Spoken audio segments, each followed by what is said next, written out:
Delhi liquor కేసులో BRS MLC కవిత CBI custody ముగిసింది. దీంతో ఆమెను అధికారులు రౌస్ అవెన్యూ సిబిఐ ప్రత్యేక కోర్టు ముందు హాజరుపరచనున్నారు. 3 రోజుల పాటు ఢిల్లీ లిక్కర్ కేసులో సిబిఐ కవితను విచారించింది. విచారణ ముగియడంతో అధికారులు కవితను కోర్టు ముందు హాజరుపరచనున్నారు.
కవితను రౌస్ అవెన్యూ కోర్టులో హాజరుపరిచారు. 3 రోజుల కస్టడీలో కవిత వెల్లడించిన పలు అంశాలను సిబిఐ కోర్టుకు చెప్పే అవకాశం ఉంది. విచారణకు కవిత సహకరించలేదని సిబిఐ భావిస్తే మరో 3 నుంచి 5 రోజుల పాటు కస్టడీ ఇవ్వాలని న్యాయమూర్తిని కోరే అవకాశం ఉంది.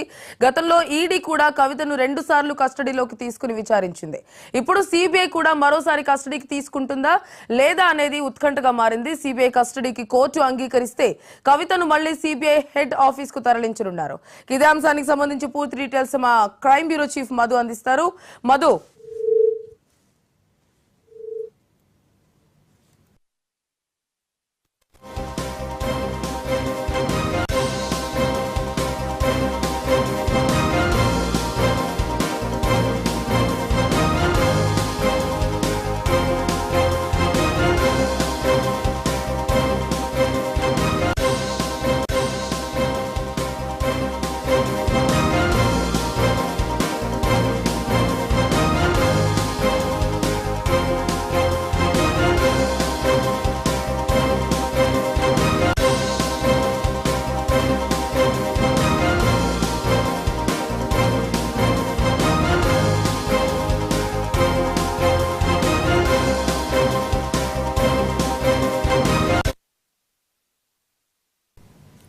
అయితే ఇక ఢిల్లీ లిక్కర్ కేసులో బీఆర్ఎస్ ఎమ్మెల్సీ కవిత సిబిఐ కస్టడీ ముగియడంతో ఈ రోజు రౌస్ అవెన్యూ కోర్టు ముందు సిబిఐ ప్రత్యేక కోర్టు ముందు కూడా హాజరుపరిచారు. అయితే రిమాండ్ ను ఈ నెల 23 వరకు పొడిగించినట్లుగా కూడా తెలుస్తోంది. ఇదే అంశానికి సంబంధించి పూర్తి డీటెయిల్స్ మా క్రైమ్ బ్యూరో చీఫ్ మధు అందిస్తారు. మధు, 3 రోజుల పాటు సిబిఐ అధికారులు కవితనైతే లిక్కర్ స్కామ్ కు సంబంధించి పూర్తి స్థాయిలో విచారణ అయితే జరిపారు. ప్రధానంగా ఇప్పటికే ఎన్ఫోర్స్మెంట్ డైరెక్టరేట్ అధికారులు లిక్కర్ స్కామ్ కి సంబంధించి కేసు నమోదు చేయడం, అరెస్టు చేయడం, ఆ తర్వాత మళ్ళీ ఇదే కేసులో సిబిఐ అధికారులు కూడా మరొక కేసును నమోదు చేసి కవితను తమ కస్టడీలోకి తీసుకున్నారు. 3 రోజుల పాటు విచారించినటువంటి అధికారులు మళ్ళీ కూడా కవితకు సంబంధించినటువంటి మరికొంత కీలకమైనటువంటి ఇన్ఫర్మేషన్ బయటికి రావాల్సి ఉన్న నేపథ్యంలోనే మరికొన్ని రోజుల పాటు తమ కస్టడీకి ఇవ్వాలని అడిగే అవకాశం ఉంది. అయితే కవితకు సంబంధించినటువంటి జ్యుడిషియల్ కస్టడీ ఏదైతే ఉందో జ్యుడిషియల్ రిమాండ్ అయితే మళ్ళీ పొడిగించినా సరే సిబిఐ అధికారులు ఒక పిటిషన్ దాఖలు చేసి ఆ పిటిషన్ ఆధారంగా మరికొన్ని రోజుల పాటు తమ కస్టడీకి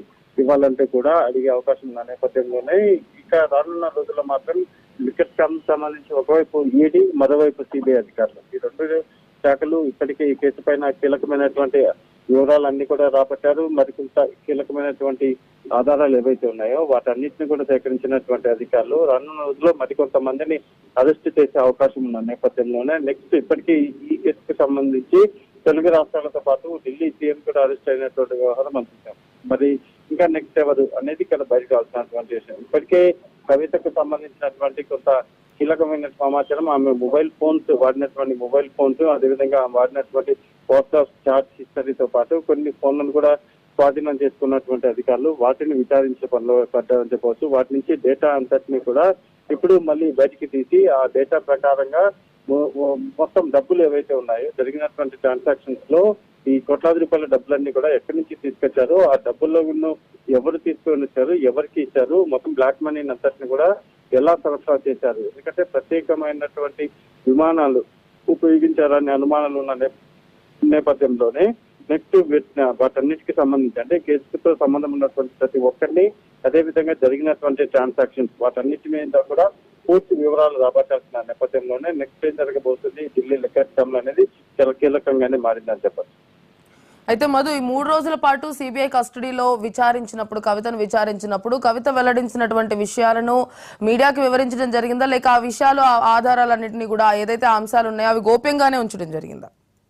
అంటే ఒక సెంట్రల్ బ్యూరో ఆఫ్ ఇన్వెస్టిగేషన్ అధికారులు ఈ 3 రోజుల పాటు కవితను విచారించిన క్రమంలోనే అదంతా కూడా కేసుకు సంబంధించి ఈడీ అధికారులు మొత్తం జరిగినటువంటి ట్రాన్సాక్షన్ మీద దృష్టి పెడితే CBI central bureau of investigation మాత్రం పూర్తిగా కూడా ఈ కేసులో జరిగినటువంటి మొదటి లావాదేవీలు, అదేవిధంగా ఎవరెవరి ఇన్వాల్వ్మెంట్ ఉంది అనే దాని మీద అండ్ మోర్ ఓవర్ ఈ కేసుతో జరిగినటువంటి ట్రాన్సాక్షన్ అంటే బ్యాంకు నుంచి కావచ్చు, లేకపోతే బ్లాక్ మనీ కావచ్చు, వీటన్నిటి మీద కూడా సిబిఐ అధికారులు దృష్టి పెట్టారు. అంటే ఈడీ నమోదు చేసేటటువంటి కేసుకి సిబిఐ నమోదు చేసేటటువంటి కేసుకు టోటల్ గా డిఫరెన్స్ ఉంటుంది.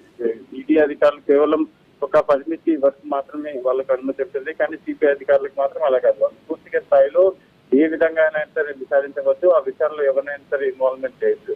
సో ఈ నేపథ్యంలోనే అందులో భాగంగా ఈడీ కొంతమేర దర్యాప్తు జరిగినప్పటికీ ఇంకా సిబిఐ మాత్రము పూర్తి స్థాయిలో ఈ లిక్కర్ స్కామ్ కు సంబంధించి పూర్తి స్థాయిలో ఇన్వాల్వ్మెంట్ ఉన్నటువంటి వ్యక్తులని ఇందులో అక్యూజ్డ్ గా చేసి వాళ్ళని కూడా అరెస్ట్ చేసే అవకాశం ఉంది. ఇప్పటి వరకు కస్టడీ ఏదైతే ఉందో కవితను 3 రోజుల పాటు సిబిఐ అధికారులు తమ కస్టడీలోకి తీసుకుని విచారించినప్పటికీ ఆ విచారణలో డెఫినెట్ గా కూడా కవిత ముందు ఉన్నటువంటి ఆధారాలు సిబిఐ సేకరించినటువంటి ఎవిడెన్స్ అన్నింటినీ కూడా ఆమె ముందు ఉంచి అయితే విచారించారు. ఆ విచారణలోనే కొంత కీలకమైనటువంటి సమాచారాన్ని సిబిఐ రాబట్టినట్టుగా సమాచారం. Right Madhu, thank you.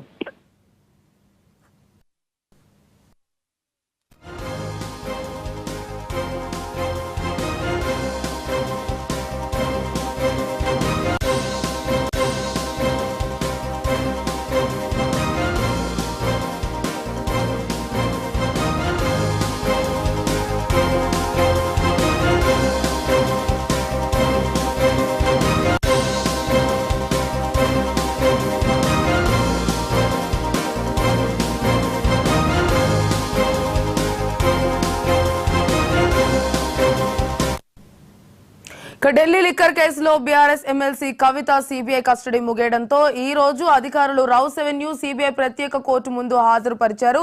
అయితే 3 రోజుల పాటు విచారించిన తర్వాత ఢిల్లీ లిక్కర్ కేసులో సిబిఐ కవితను 3 రోజుల పాటు విచారించింది. అలాగే ఈ నెల 23 వరకు కూడా కవిత రిమాండ్ ను రౌస్ అవెన్యూ కోర్టు పొడిగించినట్లుగా తెలుస్తోంది.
ఢిల్లీ లిక్కర్ స్కామ్ కి సంబంధించి గత 3 రోజులుగా కవితను విచారిస్తోంది సిబిసిఐడి. అయితే కవిత విచారణ ముగియడంతో ఈ రోజు రౌస్ అవెన్యూ ప్రత్యేక కోర్టు ముందు కూడా హాజరుపరిచినట్లుగా తెలుస్తోంది. అయితే 3 రోజుల తర్వాత విచారణ అనంతరం ఈ రోజు కవితను కోర్టు ముందు హాజరుపరిచారు. అయితే ఈ నెల 23 వరకు కూడా జ్యుడిషియల్ కస్టడీని పొడిగించినట్లుగా కూడా తెలుస్తోంది రౌస్ అవెన్యూ కోర్టు.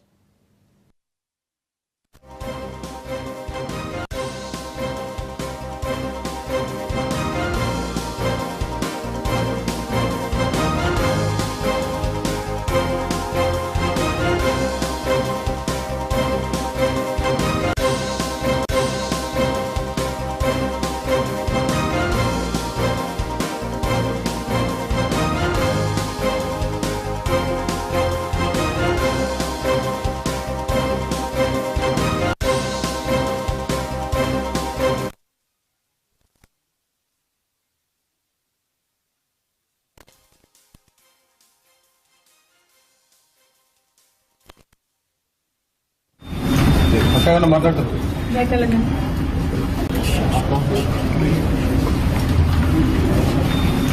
అక్కడ మాట్లాడు